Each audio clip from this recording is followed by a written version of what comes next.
Game 3, Western Conference Finals, Thunder T-Wolves. The series heads to Minnesota, and the question is, will heading back home make a difference for the T-Wolves?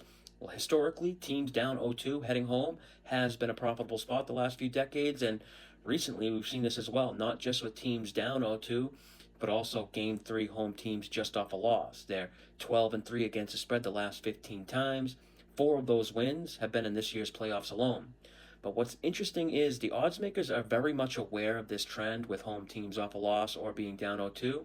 Odds makers typically price this into the spread, but we aren't seeing it factored into this Game 3 point spread here like we normally see. And we know this because Oklahoma City was -7 in Game 1, -8 in Game 2, so let's call it -7.5 for the two games in OKC.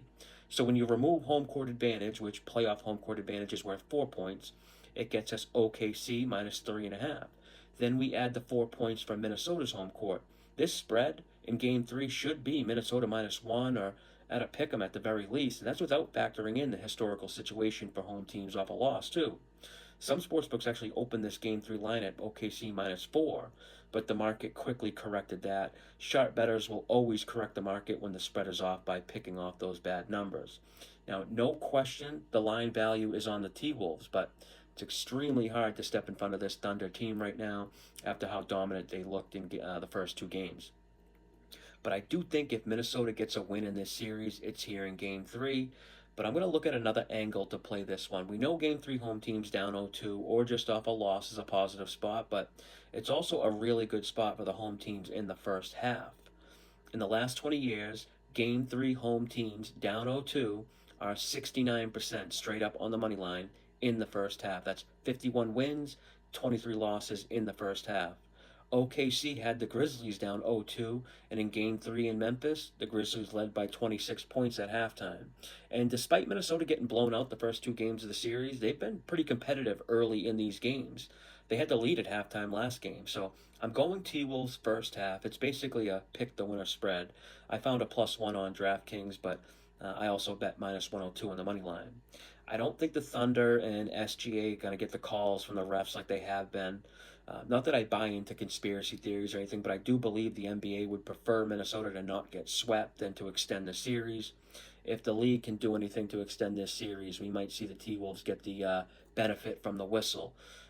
They're probably calling up Scott Foster now, asking him how his nose is and telling him he's needed in Minnesota to do his thing.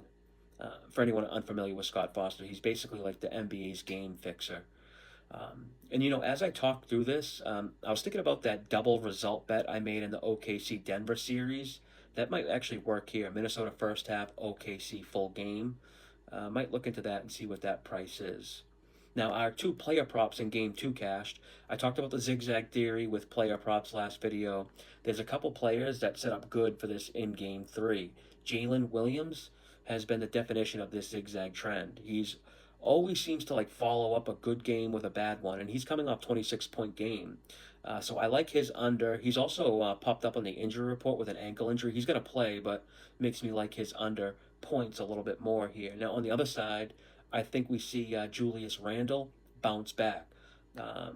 His points prop number was 19.5 in Game 1 and 2, and now just after a 6-point game, he's dropped a point or two, but just look at his previous games, 24 or more points the last 5 games, but recency bias is just so huge, especially on these national televised primetime games where everyone just watched him stink it up. I've actually seen some stuff on Twitter about how bad he is. It's crazy. The memory of the general betting public only allows it to go back one game, I feel like. I bet his over 17.5 points. He didn't even play in the fourth quarter last game, so he should be a little bit more rested. But that's all I got for this one. If you watched this far, thank you so much. I really appreciate it. If it wasn't for a few of you guys liking and commenting on every video, I probably would have stopped doing these daily videos. It's the engagement from you guys that gives me the motivation to keep doing them. So thank you, and until next time, good luck with your bets.